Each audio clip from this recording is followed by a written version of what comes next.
ఈ వాక్యాన్ని వీక్షిస్తున్న సహోదరి సహోదరులందరికీ క్రీస్తు పేరట వందనములు. ఈరోజు వాక్యం ద్వారా దేవుడు మనతో చెబుతున్న మాట, ఇదిగో త్వరగా వచ్చుచున్నాను.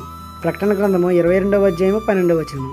రానయ్యున్నవాడు ఇక ఆలస్యం చేయక రావడానికి అన్ని సిద్ధం చేస్తున్నాడు. ఆయన రాకడకు సూచనలు భూకంపాలు, వరదలు, యుద్ధాలు, అన్యాయం, అక్రమం, అవినీతి విస్తరించడం. మరి ఇవన్నీ జరుగుతున్నాయి కదా. మొన్న రష్యా, ఉక్రెయిన్, నిన్న ఇండియా, పాకిస్తాన్, ఈరోజు ఇరాన్, ఇస్రాయెల్, అమెరికా. మరి ప్రతి క్షణానికి ఏదో ఒక చోట భూమి కంపించడం నమోదవుతుంది. భార్యని భర్త, భర్తని భార్య, తల్లిదండ్రులు పిల్లల్ని, పిల్లలు తల్లిదండ్రులని, బంధాలతో సంబంధం లేకుండా ఒకరినొకరు మోసం చేసుకుంటూ చంపుకుంటున్నారు. లోకంలో ఇన్ని జరుగుతున్నా మనలో ఎలాంటి జాగ్రత్త లేకపోవడం ఎంతవరకు కరెక్ట్ అంటారు? ఎలాంటి భక్తి జీవితంలో కొనసాగుతున్నావు? నిన్ను తీసుకెళ్ళిపోవడానికి దేవుడు సిద్ధమవుతున్నాడు.